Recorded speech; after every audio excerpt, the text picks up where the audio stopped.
Hello students, I am Harpar Singh, biology teacher. और आपको पता ही है कि हमने एक सीरीज स्टार्ट की है 10th क्लास की, और उस 10th क्लास की जो सीरीज थी उसका नाम था दैट इज़ लाइफ प्रोसेसेस। जो पहला यूनिट है बहुत ही इंपॉर्टेंट यूनिट है एज़ फॉर एज पे एग्ज़ाम इज़ कंसर्न, है ना, एग्ज़ाम्स के लिए किसी भी तरह से। तो उसके अंदर हमने अभी तक 3 लेक्चर ऑलरेडी कर चुके हैं। दिस इज़ और 4th लेक्चर, और पिछले 3rd लेक्चर में मैंने आपको करवाया था that is digestion in the duodenum, वहाँ तक करवाया था। तो थोड़ा सा ब्रीफ में आपको बता दूं, फिर आगे कंटिन्यू करते हैं इसी को। तो मैंने पिछला जो लेक्चर था उसमें बताया था न्यूट्रिशन इन ह्यूमन बीइंग में 5 स्टेप्स होंगे। So these 5 steps are ingestion. So ingestion में मैंने बोला था इनटेक ऑफ फूड, मीन्स खाने को अपनी बॉडी के अंदर करना, that is called ingestion. Second step था डाइजेशन। सो डाइजेशन क्या होता है? That is conversion of complex food into the simple food with the help of enzymes, जो हमने स्टार्ट कर दिए। सो वो कहाँ से स्टार्ट होता है? तो मैंने कहा खाने को मुंह में डाला, तो जैसे खाना आपके मुंह के अंदर जाएगा तो डाइजेशन स्टार्ट हो जाएगी। तो सबसे पहला स्टेप होता है डाइजेशन का, डाइजेशन इन माउथ, जो ऑलरेडी कर चुके हैं। ये वहाँ पे क्या था? आपके टीथ थे, है ना, आपके सलाइवा था, सलाइवा के अंदर वाटर था, म्यूसिन था, टाइलिन था, लाइसोजाइम था, ये सब कुछ हमने ऑलरेडी कर चुके हैं। फिर वहाँ से खाना जो होता है वो आपका थोड़ा सा वाटर के साथ म्यूसिन के साथ मिल के कहाँ चला जाता है? स्टोमक के अंदर थ्रू ओसोफेगस। फिर ओसोफेगस में जैसे ही हम जाते हैं तो वहाँ पे एक प्रोसेस होता है दैट इज़ पेरिस्टालसिस, ये भी हम कर चुके हैं। फिर खाना आपका पहुँचेगा दैट इज़ स्टोमक के अंदर, और स्टोमक के अंदर भी कुछ एक्टिविटीज़ होती हैं। वो एक्टिविटी स्टार्ट होती है HCl से, क्योंकि HCl एक हाइड्रोक्लोरिक एसिड है, तो वो तो पहला काम करेगा आपके खाने के अंदर जो बैक्टीरिया उनको मारेगा, ये भी हमने देखा। फिर हमने देखा ये जो वहाँ पे एंजाइम्स होते हैं इनएक्टिव फॉर्म में, उनको एक्टिव करता है। जैसे कि वहाँ पे हमने देखा क्या था? पेप्सिन, तो वो इनएक्टिव फॉर्म में था, पेप्सिनोजन की फॉर्म में था, तो उसको क्या करता है? एक्टिव कर देगा, ताकि वो प्रोटीन को तोड़ेगा। इट मीन्स आपके स्टोमक के अंदर जो प्रोटीन थे उनको तोड़ेगा और उसको कन्वर्ट करेगा डाईपेप्टाइड्स या ट्राईपेप्टाइड्स एक्सेट्रा एक्सेट्रा, तो उनको कन्वर्ट करेगा। फिर वहाँ से खाना जो होता है आपका थोड़ा सा और लिक्विड की फॉर्म में कन्वर्ट, सेमी लिक्विड बोल सकते हो, सेमी सॉलिड बोल सकते हो, जिसको आप काइम का भी नाम देते हैं, उसमें कन्वर्ट हो जाएगा। अब वो खाना कहाँ पहुँचा? ड्यूडेनम के अंदर। फिर हमने किया था कि ड्यूडेनम जो आपका खाना पहुँचता है वो होता है एसिडिक, लेकिन वहाँ पर तो काम होगा ही नहीं। तो एसिडिक में काम नहीं होता है क्योंकि वहाँ पे अल्कालाइन मीडियम चाहिए, क्योंकि वहाँ पे मैंने बताया था आपको ट्रिप्सिन, एमाइलेज, लाइपेज, ये 3 एंजाइम्स होते हैं, और ये तीनों एंजाइम कहते हैं हम काम करेंगे तो अल्कालाइन मीडियम में करेंगे, वरना हम काम ही नहीं करेंगे। अब करें क्या? तो मैंने बोला था कि वहाँ पे आपके पास लिवर के पास एक गाल ब्लैडर होता है, बड़ा इंपॉर्टेंट है वो। क्यों इंपॉर्टेंट? बहुत सारे काम करता है, लेकिन आपके लिए बता दें कि वो थोड़ा एंटीसेप्टिक भी होता है। फिर वो बैक्टीरिया को that also kill the bacteria, और सबसे बड़ा काम यह करता है, ग्रीन कलर का होता है, सबसे बड़ा काम ये करता है कि ये हमारा जो फूड होता है एसिडिक, जो स्टोमक से आया था ड्यूडेनम के अंदर, उसको अल्कालाइन में कन्वर्ट कर देता है। और जब ये अल्कालाइन में कन्वर्ट हो जाता है तो हमारे ट्रिप्सिन, एमाइलेज, लाइपेज, ये तीनों ही एंजाइम्स हैं जो खाने को तोड़ते हैं, है ना। तो ये तीनों आके अब खाने के ऊपर एक्ट करेंगे। पहले ये नहीं कर रहे थे क्योंकि खाना क्या था? एसिडिक था। तो ये ऑलरेडी हम कर चुके हैं, मैं रिवाइज करवा रहा हूँ थोड़ा सा, ताकि हमारा एक रिदम बन सके और आज का हम आगे उसको कंटिन्यू कर सके, क्योंकि हमारा आज का टॉपिक पीछे से ही लिंक्ड है। तो हमने देखा खाना जब माउथ से आया था तो वो पहले सॉलिड था, तो सेमी सॉलिड बन गया, है ना। फिर वो जब आया थोड़ा और आगे पहुंचा, स्टोमक से आया ड्यूडेनम के अंदर, तो उसमें थोड़ा पानी और मिक्स हो गया, एंजाइम्स एक्टिविटीज़ हो गई थी, तब उस खाने को आपने बोल दिया काइम। फिर अब वो काइम जो है आगे आ चुका है ड्यूडेनम के पास, और उसकी फिर से एंजाइमेटिक एक्शन हो गया। अब आगे का किस्सा जो है वो आज हम डिस्कस करेंगे, साथ साथ आप डायग्राम्स भी देखेंगे, साथ साथ आपको मैं डायग्रामेटिकली यहाँ पे समझाऊंगा, एक एक पॉइंट को समझाऊंगा, बड़े आराम से समझाऊंगा, आपको ध्यान से सुनना है। Okay, let's start without wasting time. तो अब हम बात करेंगे आगे आज क्या होगा। तो आज हम पहुँच चुके हैं कहाँ पे? ड्यूडेनम से स्मॉल इंटेस्टाइन ही पार्ट है ड्यूडेनम, तो बोल सकते हो duodenum is the part of the small intestine. तो अब इसको मैं डायग्राम थोड़ी सी ड्रॉ कर देता हूँ। तो हमने देखा था कि ये हमारे पास आ गया, मान लो ये स्टोमक आ गया, तो इस तरह से स्टोमक था, ये आ गया स्टोमक। तो स्टोमक से खाना हो गया डाइजेस्ट, फिर कहाँ पहुँचा था? ये पहुँच गया उसके बाद खाना आपका ड्यूडेनम के पास। अब मैं थोड़ा सा डिफरेंट कलर से करता हूँ। तो यहाँ पे हमने देखा था कि क्या था? यहाँ पे था दैट इज़ पेनक्रियाज, और ये पेनक्रियास क्या था, लीफ लाइक स्ट्रक्चर था जो बड़ा इंपॉर्टेंट रोल प्ले और इंटेस्टाइन। ओके, ये स्मॉल इंटेस्टाइन। अब यहाँ पे जो खाना आया, मान लो इतना ही ड्रॉ करते हैं, ये आ गया। अब जैसे यहाँ पे खाना आ गया तो यहाँ पे खाना जो है वो अभी पूरी तरह से डाइजेस्ट नहीं हुआ है, अभी भी उसके अंदर बहुत सारे बड़े बड़े मॉलिक्यूल्स हैं। तो इनको कैसे तोड़ेंगे? ओके, तो अब क्या होगा? अब क्या होगा, ये जो स्मॉल इंटेस्टाइन था, इस इंटेस्टाइनल के अंदर मीन्स इस वॉल के अंदर, वॉल होती है इसके अंदर की जो लेयर होती है बच्चा, इस लेयर के अंदर एक जूस क्रिएट होगा, उसको बोलते हो इंटेस्टाइनल जूस। क्या क्रिएट होगा? Intestinal juice. Okay, that contain number of enzymes. जैसे हम बात कर सकते हैं इसके अंदर बहुत सारे, इस जगह पे बहुत सारे एंजाइम्स क्रिएट होंगे। फिर से सुनो, इस जगह पे बहुत सारे एंजाइम्स क्रिएट होंगे। एंजाइम्स का मतलब अब ये देखो क्रिएट हो रहा है इंटेस्टाइनल वॉल से, एंड दीज इंटेस्टाइनल जूसेस और enzymes they convert the complex food into more simple food. मतलब जो खाना यहाँ पे भी नहीं टूट पाया पूरी तरह से, जो प्रोटीन टूट के थोड़ा रह गया, वो यहाँ पे आ जाएगा। अब यहाँ पे भी वो इसके ऊपर फिर से एक्ट करेंगे एंजाइम्स। जैसे कि बहुत सारे एंजाइम्स होते हैं, जैसे मैं एक दो के नाम लेता हूँ। इंटेस्टाइनल लाइपेस होता है, जो फैट्स के जो बच जाएंगे फैट्स वहाँ पे एक्ट करेगा। इसके अंदर डाईपेप्टिडेजेस एंजाइम्स होते हैं। यहाँ पे क्या होगा? Intestinal lipase. मैं कुछ एंजाइम्स के नाम लिख देता हूँ।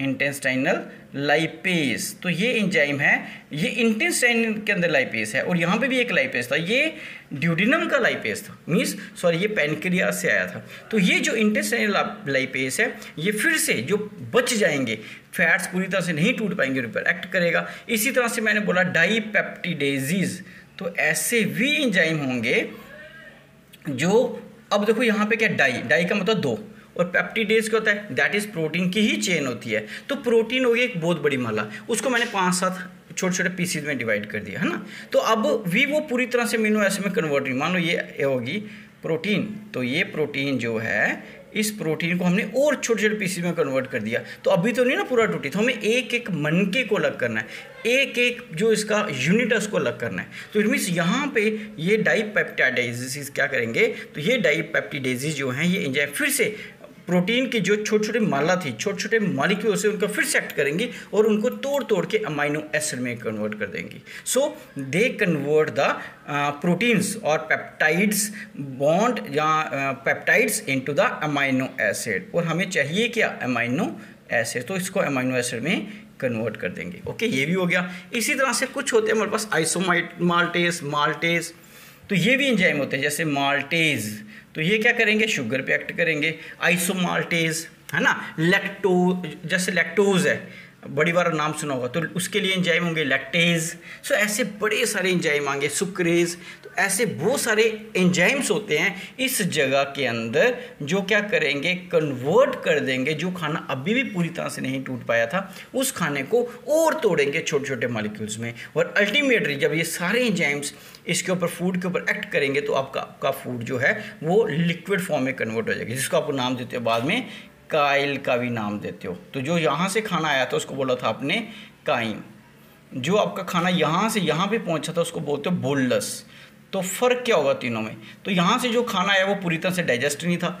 मान लो कि एक पेस्ट थी, सॉलिड की पेस्ट थी, है ना, आपने मुंह में डाला तो पेस्ट बन गई। अब वो यहाँ से जब यहाँ पे गई तो वो आप बोल सकते हो सेमी सॉलिड हो गया, मीन्स उसमें थोड़ा सा पानी मिक्स हो गया, और जब ये पूरा एक्ट हो गया तो ये लिक्विड फॉर्म में कन्वर्ट हो गया, है ना। और ये जो यहाँ पे जो खाना होता है ये अब आपके सेल तक जाने के लायक हो चुका है, क्योंकि इसका साइज इतना छोटा हो गया कि अब ये सेल वॉल को क्रॉस करके ब्लड वेसल्स के अंदर जा सकता है। यही मेन पर्पज़ था हमारा कि हम खाने को डाइजेस्ट क्यों करना चाहते हैं, क्यों खाने के ऊपर इतने सारे केमिकल्स, एंजाइम्स या डाइजेस्टिव एंजाइम्स उसके ऊपर जूसेस काम करते हैं, so that the complex food gate converted into simple food, and that simple food absorb by the blood vessels, तो इसके अंदर से वो जा सकते हैं। तो ये था हमारा मेन पर्पस डाइजेशन का। तो देखा आपने किस तरह से डाइजेशन हुई, कहाँ तक, पहले माउथ में हुई, फिर स्टोमक के अंदर हुई, फिर ड्यूडिनम के अंदर हुई, फिर आपके इलियम के अंदर हुई। तो ये जो प्रोसेस हुआ ये सारा काम पे हुआ इलियम के अंदर या जिजिनम में भी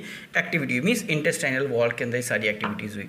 अब जब ये सारा खाना टूट गया तो अल्टीमेटली हमें मिला क्या, एट द एंड क्या मिला? अगर हमने प्रोटीन खाया था तो प्रोटीन से हमें क्या मिलेगा, तो आपको पता ही है प्रोटीन का लास्ट यूनिट क्या होता है जिससे प्रोटीन बनती है? Amino acid. तो हमें प्रोटीन जब पूरी टूट गई तो बन गया अमीनो एसिड। अगर हमने फैट खाए थे तो आपके खाने में अगर फैट्स है तो किस में कन्वर्ट हो गए? फैटी एसिड में। किस में कन्वर्ट हुए? फैटी एसिड प्लस ग्लिसरॉल के अंदर। और अगर आपने खाया था शुगर, मीन्स कम्प्लेक्स शुगर खाया था, तो वो किस में कन्वर्ट होगा? ग्लाइकोजन या ग्लूकोज के अंदर। और ग्लूकोज क्या है? ये ब्लड में जा सकता है। सो ये हमें जो मेन चीज़ें थी ये चाहिए थी और इसी के लिए सारा काम हुआ। क्या क्या चाहिए था? ग्लूकोज चाहिए था, हमें फैटी एसिड ग्लिसरॉल चाहिए था और हमें अमीनो एसिड चाहिए था। अब ये जो होते हैं ये डिफ्यूजिबल होते हैं, ये आपके खाने के अंदर डिफ्यूज़ हो सकते हैं। That is called absorption of the food. तो नेक्स्ट अगर हम टॉपिक देखें अपना, that is absorption of digested food. Means जो खाना बिल्कुल सिंपल हो चुका था, डाइजेस्टेड फूड मीन्स जो फूड आपका डाइजेस्ट हो चुका है, जो जाने के लायक है। हर एक तो नहीं ना जाएगा, उसमें से जो मॉलिक्यूल सेल में जाने चाहिए वो आपको एनर्जी देंगे। That is amino acids, fatty acid, जो भी थे, शुगर, ग्लूकोज, ये वहाँ पे पहुँचने चाहिए। तो कैसे पहुँचेंगे? तो इसके लिए मैं यहाँ पे साथ साथ आपके डायग्राम लगा रहा हूँ, आप डायग्राम को भी देखें। तो जैसे आप डायग्राम को देख रहे हो यहाँ पे, तो आपको क्लियर कट यहाँ पे मैंने जो डायग्राम लगाई आपको दिख रहा होगा कि यहाँ पे आपको जो स्मॉल इंटेस्टाइन का इलियम पार्ट है, क्योंकि एब्जॉर्प्शन जो है ऐसे तो अलग अलग जगह पे होगी, स्टोमक में भी होती है, बताऊँगा आपको, लेकिन सबसे ज़्यादा और मेन जो हमारे कंपोनेंट होते हैं उनके जो डाइजेस्ट एब्जॉर्प्शन होती है, that occur in the ileum. So ileum के अंदर, स्मॉल इंटेस्टाइन के अंदर ये प्रोसेस होगा। अब ये प्रोसेस होगा कैसे, इसको समझने के लिए हमें अंदर से जो हमारा इलियम है उसकी एक सेक्शन कटिंग करनी पड़ेगी। मीन्स आपकी आंतड़ियाँ जो होती हैं, स्मॉल इंटेस्टाइन जो होता है, उसको काटना पड़ेगा अंदर से। जब मैं उसको काटूंगा अंदर से तो देखेंगे कि अंदर से कैसा दिखता है। ठीक है, बाहर से तो दिख रहा है आपको, लेकिन अंदर से कैसा दिखेगा और वो स्ट्रक्चर किस तरह से मदद करेगा एब्जॉर्प्शन के लिए। ओके, तो सबसे पहले हम देखेंगे जब हम इसकी सेक्शन कटिंग करते हैं तो आपको अंदर से ये इस तरह से दिखेगा। ऐसी तो पाइप ऐसी ही होती हैं सारी, मोस्टली पाइप ऐसी होती हैं, गोल है ना, लेकिन ये थोड़ी खास है, इसके अंदर एक स्पेशल स्ट्रक्चर है। इस तरह से अगर आप देखोगे तो इस तरह से अंदर से क्या है, इसके अंदर ऐसे स्ट्रक्चर्स हैं। किसके अंदर? आपके स्मॉल इंटेस्टाइन के इलियम के अंदर। तो ये मैं अंदर से दिखा रहा हूँ आपको। देखो ये पूरा खाली है, ये खाली है, यहाँ पे खाना पड़ा हुआ है, ये सारा खाना इधर पड़ा है। जैसे आपके घर में कोई पाइप है तो मानो उस पाइप के अंदर आप देखोगे तो खाली होता है, तो आपकी पाइप ऐसे गोल होती है, लेकिन ये गोल नहीं है, ये ऐसे ऐसे स्ट्रक्चर्स हैं। तो फिर पहला क्वेश्चन तो ये आएगा, सर ऐसा स्ट्रक्चर क्यों है? ना माउथ में ऐसा स्ट्रक्चर है, ना स्टोमक में है, या फिर बोल सकते हैं ड्यूडिनम में है, तो स्मॉल इंटेस्टाइन के इलियम पार्ट में ही ऐसा क्यों है? तो उसका भी रीज़न देना पड़ेगा। तो ये जो इलियम है इसके अंदर होती है एब्जॉर्प्शन, और एब्जॉर्प्शन का मतलब होगा कि जितना भी यहाँ पे खाना पड़ा है, ये जो खाना दिख रहा है आपको, प्रोटीन, फैट्स, मान लो मैंने डिफरेंट डिफरेंट कलर से लगा दिए, रेड कलर से लगा रहा हूँ, मान लो ये फैट्स हैं। जो मैंने बड़े शाइनिंग कलर से बनाया, ग्रीन कलर से, वो आगे आपका मान लो दैट इज़ अमीनो एसिड्स, और ये अब जो बना रहा हूँ ये आगे आपका ग्लूकोज। तो मैंने तीनों को अलग अलग कलर से बता दिया। अब इन चीज़ों को जाना है यहाँ से निकल के कहाँ पे? सेल के अंदर। तो सेल में तो तभी जाएंगे कि ब्लड वेसल्स में जाएंगे, क्योंकि हर सेल इनके डायरेक्ट कॉन्टैक्ट में नहीं है। तो अब ब्लड वेसल जो है, मान लो ये ब्लड वेसल्स हैं, तो ये जो ब्लड वेसल्स हैं जो इनके पास हैं, तो इनको ये जाना चाहिए। तो आपको पता है हमारी बॉडी के अंदर मिलियन एंड ट्रिलियन सेल्स हैं, तो इतने सारे सेल्स को खाना भी तो हर सेल को पहुंचना चाहिए। तो अगर ऐसा स्ट्रक्चर ना हो, ऐसे स्ट्रक्चर को बोलते हो विलाई, माइक्रोविलाइज, क्या बोलते हो? विलाई। तो ये जो विलाई दिख रहे हैं मीन्स फोल्डेड स्ट्रक्चर दिख रहे हैं अंदर वाली साइड, इसके कारण क्या होगा, जो इंटेस्टाइन है अंदर से उसका सरफेस एरिया बढ़ जाएगा। It means it increase the surface area. अब सरफेस एरिया कैसे बढ़ा? सरफेस एरिया इस तरह से बढ़ा क्योंकि ये स्ट्रक्चर दिख रहे हैं इस तरह से आपको, जब हम इसको खोलेंगे तो काफ़ी बड़ा होगा as comparison to that is rounded structure. तो इसके बड़े होने से यहाँ पे मॉलिक्यूल भी ज़्यादा लगेंगे। देखो कितने सारे मॉलिक्यूल लग रहे हैं ना, तो ज़्यादा मॉलिक्यूल लगने का मतलब कि ये ज़्यादा चीज़ों को एब्जॉर्ब करने में मदद करवाएगा। So this is the function of microvilli और विलाई। सो ये बड़ी बार आपको पूछा जाता क्वेश्चन कि स्मॉल इंटेस्टाइन के इलियम पार्ट के अंदर कोई स्ट्रक्चर्स होते हैं या अंदर की जो वॉल होती है वो कैसी होती है, तो आपने कहना है उनके पास बहुत सारे फोल्ड होते हैं। So it is folded. So ये फोल्डेड स्ट्रक्चर जो है ये क्या है, तो आपने बोला इट इज़ अ विलाई। तो क्या करता है, it increase the surface area, किसके लिए? For maximum absorption of the food, ताकि ज़्यादा से ज़्यादा खाना जो है वो एब्जॉर्ब हो सके। तो अब आपको समझ आ गया तक, अब मैं आगे चलता हूँ। अब होगा क्या, अब ये होगा कि जितना भी यहाँ पे खाना था, तो आपको पता है खाना इतना छोटा हो चुका है कि वो इस वॉल से क्रॉस करके कहाँ जा सकता है, इस ब्लड वेसल्स के अंदर जा सकता है। तो ब्लड इनको रिसीव करने के लिए है, जैसे आपके कोई रिश्तेदार आ जाते हैं, कोई रिलेटिव्स आ जाते हैं, तो आप क्या करते हैं, उनको रिसीव करने के लिए कहीं पे जाते हो। इसी तरह से ब्लड वेसल जो है, यहाँ पे सब डायग्राम में भी देख रहे हो बहुत सारी ब्लड वेसल्स होंगी। तो ये जो ब्लड वेसल्स हैं ये क्या करती हैं, ये इस खाने को जो यहाँ पे पड़ा हुआ था इसको उठाएंगी और लेके चली जाएंगी। एंड दिस प्रोसेस ऑफ, ये मैं क्रॉस करता हूँ, तो दिस प्रोसेस ऑफ, कौन सा process, transfer of the food from the ileum okay to the blood vessels is called as absorption. Means खाने को एब्जॉर्ब कर लिया गया by the blood vessels, this process is called absorption. ठीक है बच्चा, अब जब तक एब्जॉर्प्शन नहीं होगा तो आगे सेल तक कैसे पहुंचेगा खाना। सो इस प्रोसेस को बोलते हो एब्जॉर्प्शन। अब इसके बाद क्या होगा, अब आगे भी तो चलना ना, क्योंकि सेल हमारा पड़ा है मान लो यहाँ पे। अब सेल के अंदर क्या होगा, तो अब ये जो ब्लड वेसल्स के अंदर खाना आ चुका है, अब इस खाने को कहाँ पे पहुँचाना हमें, दैट इज सेल तक। Students, the process that start after the absorption, means absorption के बाद जो स्टार्ट हुआ था, end with the utilisation of energy, कि सेल के अंदर उन सब्सटेंसेस ने हमें एनर्जी किस तरह से प्रोवाइड की और उस एनर्जी से हमने क्या क्या किया। So that process is called as assimilation. तो उसको आपने नाम दिया एसिमिलिएशन। यहाँ तक आया समझ। सो एसिमिलिएशन भी हमारा हो गया, दैट इज फोर्थ स्टेप। तो क्या किया, पहला स्टेप इंजेक्शन, खाने को मुंह में डाला था। दूसरा डाइजेशन, खाना हमारा टूट गया, ये देखो छोटे छोटे मॉलिक्यूल में बन गया। ये पूरा प्रोसेस जो था जिसमें बहुत सारे एंजाइम्स लगे थे, that process is called digestion. Third process था एब्जॉर्प्शन, मीन्स आपका खाना जो सेल के अंदर था, इंटेस्टाइन के अंदर था, वहाँ से वो कैपिलरीज के अंदर आ गया, ब्लड वेसल्स के अंदर आ गया, उस प्रोसेस को बोलते हैं एब्जॉर्प्शन। ठीक है, जो विलाई ने मदद की वहाँ पे, क्योंकि सरफेस एरिया ज़्यादा था, पोर से वहाँ से खाना बड़े आराम से हमारे ब्लड वेसल्स के अंदर आ गया। अब ब्लड वेसल से कहाँ जाएगा, अब ब्लड वेसल से जाएगा सेल तक, किस प्रोसेस से जाएगा, दैट इज एसिमिलिएशन। तो खाने का अब एसिमिलिएशन होगा, यूटिलाइजेशन होगा, वो हमें एनर्जी प्रोवाइड करेगा within the cell, and that process is called as assimilation. So ये था हमारे 4 स्टेप्स। अब लास्ट स्टेप क्या है, लास्ट स्टेप आ गया हमारे पास, that occur in the large intestine. तो जैसे आप यहाँ पे देख सकते हो डायग्राम में, लार्ज इंटेस्टाइन जो आपकी पूरे स्मॉल इंटेस्टाइन के आगे पीछे है। तो मान लो कि ये स्मॉल इंटेस्टाइन से अब जो खाना बच जाएगा, मान लो कि ये सारी एनर्जी जो थी वो तो मिल गई क्योंकि खाना डाइजेस्ट हुआ था और उस खाने के अंदर, उस फूड के अंदर अच्छी चीज़ें थी।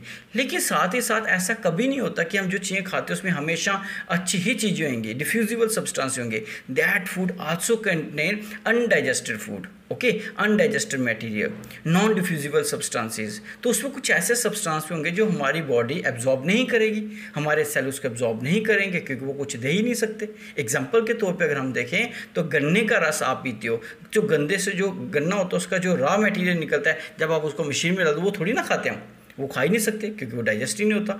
अगर आप संतरे का जूस पीते हो तो उसका जूस ही पीते हो, है ना, तो संतरे का जो पूरा उसका सेल वॉल होता है, सेलुलोज, वो थोड़ी ना खाते हैं। हाँ, अगर हम मुंह में डाल दें अगर उसको, तो फिर क्या होगा, अब उसके संतरे का जो रस होता है, जूस होता है, वो तो हमारे सेल में चला जाएगा, लेकिन उसका जो गंध होगा बच जाएगा। अब उसका क्या करें, तो इट मीन्स अब अनडाइजेस्टेड फूड जो है वो कहाँ चला जाएगा, वो चला जाएगा आपके लार्ज इंटेस्टाइन में। डायग्राम सब वहाँ पे देख सकते हो, साथ साथ डायग्राम देखो। तो लार्ज इंटेस्टाइन के अंदर अब क्या होगा, तो लार्ज इंटेस्टाइन के अंदर क्या होगा कि वही फूड जो आपके इंटेस्टाइन के अंदर था, अब उसके अंदर बहुत सारा पानी था, बहुत सारा वाटर था, along with the undigested food. जो खाना था वेस्ट मटेरियल था जो आपके सेल के लायक नहीं था, उसमें पानी बहुत सारा है, लेकिन पानी तो काम की चीज़ है। तो अब जो इंटेस्टाइन है वो क्या करेगी, मान लो ये इंटेस्टाइन है, तो अब यहाँ से जो आपके यहाँ से खाना जा रहा है, मान लो इस तरह से आगे आगे आगे, तो यहाँ पे आगे क्या है, एनएस आ जाएगा। मान लो मैं थोड़ा शॉर्ट बनाता हूँ ये।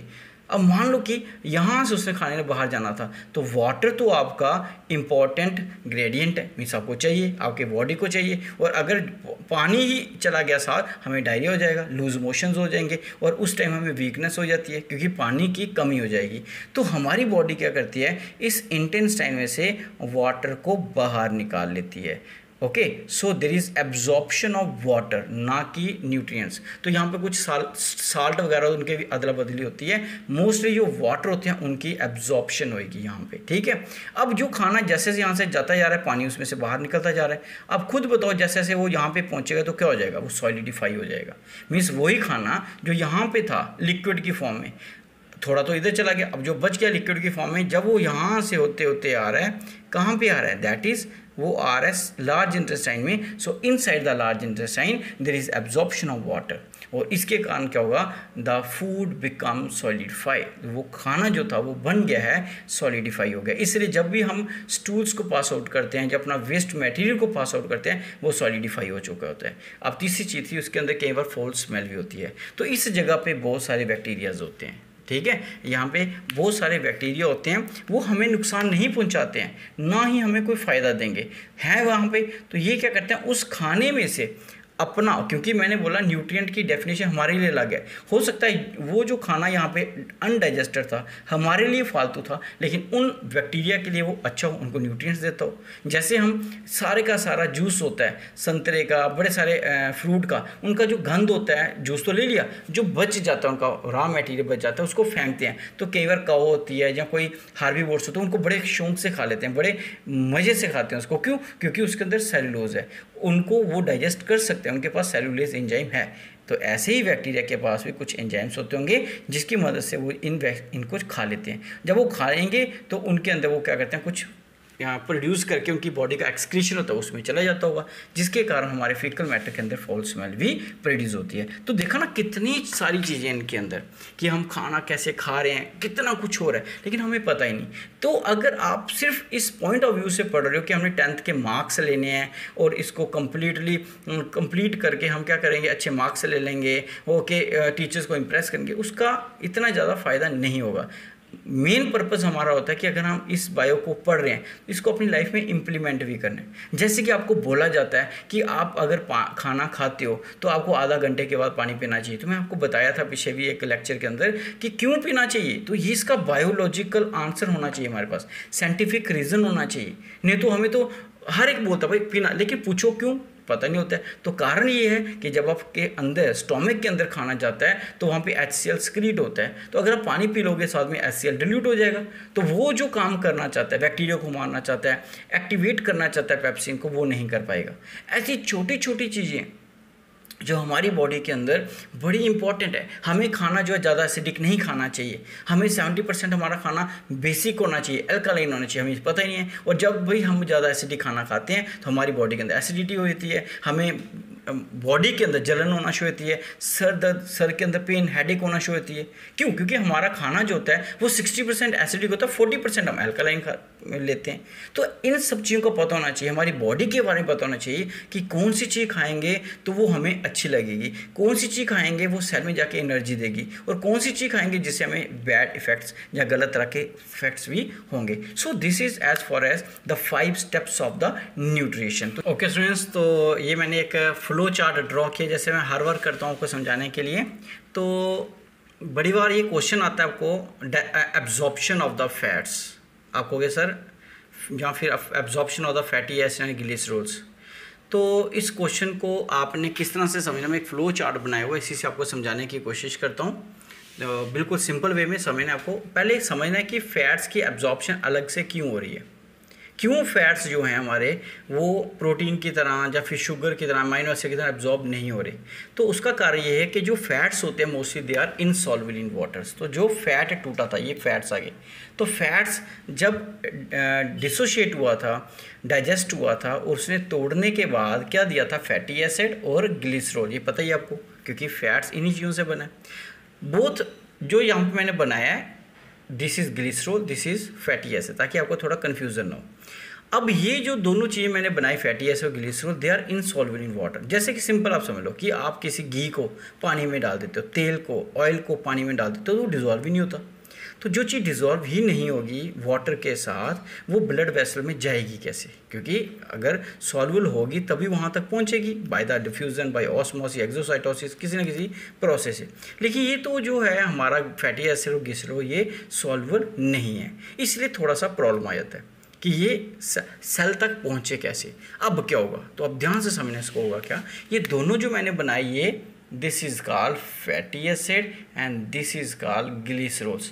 तो ये दोनों कहाँ पे जाएंगे, कहाँ पे हैं, दैट इज इंटेस्टाइनल वॉल के अंदर। तो ये जब इंटेस्टाइनल वॉल में जाएंगे, ये आपके सामने मैंने पहले भी बनाई थी। सो this is the intestinal wall. तो ये इंटेस्टाइनल वॉल के अंदर जब पहुँचेंगे तो यहाँ पे जाके करेंगे क्या, तो ये दोनों वहाँ पे जाके they get converted into a product called as lipids. आपने नाम सुना होगा। So they get converted into lipids. तो ये वहाँ पे जाके लिपिड में कन्वर्ट हो जाएंगे। अब क्या होगा, अब उसी वॉल के अंदर आपने देखा था कि प्रोटीन भी है। तो इंटेस्टाइन वॉल के अंदर जो प्रोटीन थी, तो मैंने प्रोटीन को किस तरह से बनाया, ये आपको दिख रही हो, ये दिस इज कॉल्ड प्रोटीन। तो ये प्रोटीन है और ये लिपिड है। सो प्रोटीन क्या करेगा, मान लो कि ये प्रोटीन है और ये लिपिड है, तो प्रोटीन उस लिपिड को अपने अंदर संभालेगा। अब हुआ क्या, अंदर है लिपिड, बाहर है प्रोटीन की कवरिंग। और प्रोटीन तो आपको पता है वो तो बड़े आराम से डिजॉल्व हो जाएगा। जहाँ इसको मतलब सिंपल सी बात ही, प्रोटीन ने किया क्या, इसको अपनी बॉडी के अंदर रखिया ताकि बाहर से किसी को पता ही ना चले कि इसके अंदर, प्रोटीन के अंदर एक इनसॉल्युबल सब्सटेंस प्रेजेंट है। सो जब ये प्रोटीन और लिपिड आपस में जुड़ जाते हैं, जैसे मैंने यहाँ पे बनाया, ये देखो दोनों, ये अंदर क्या आ गया, दैट लिपिड, और बाहर कोटिंग आ गई प्रोटीन की।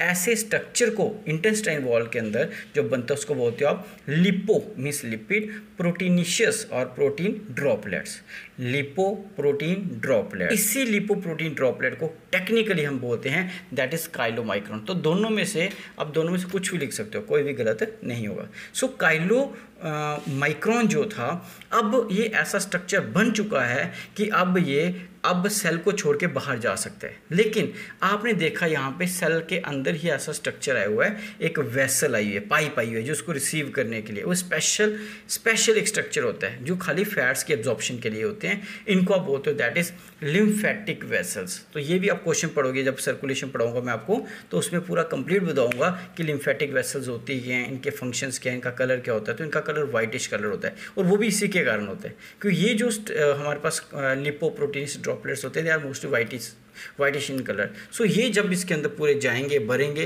तो ये क्या करेंगे, वाइट कलर दे देंगे। तो होगा क्या, अब ये लिपोप्रोटीन स्ट्रक्चर जो थे यहाँ पे, ये लिपोप्रोटीन स्ट्रक्चर अब इन पाइप के अंदर जाना शुरू, ये देखो जा रहे हैं, तो ये इसको भरना शुरू देंगे। क्यों, इसी को रिसीव करना है। अब तो धोखा हो गया सबको, भाई ये तो उनको दिख ही नहीं रहा कि इसके अंदर लिपिड है, उनको तो प्रोटीन दिख रहा है, तो प्रोटीन को परमिशन दे रहे हैं। तो जैसे जैसे इसके अंदर जाती जाएगी आगे लिम्फेटिक वेसल, तो थोड़ी दूर जाने के बाद, थोड़ा आगे जाने के बाद लिम्फेटिक वेसल से ये कुछ जो होते हैं ट्रांसफर होते हैं इनटू द ब्लड वेसल्स। तो ये ब्लड वेसल्स में चले जाएंगे। अब जब ये ब्लड वेसल में जाएंगे, जैसे इसके अंदर के, तो ब्लड वेसल में जाके ये फिर से अपना रूप दिखा देंगे, मीन्स प्रोटीन कोड अलग हो जाएगा, तो ये फैटी एसिड एंड ग्लिसरॉल में कन्वर्ट होगी।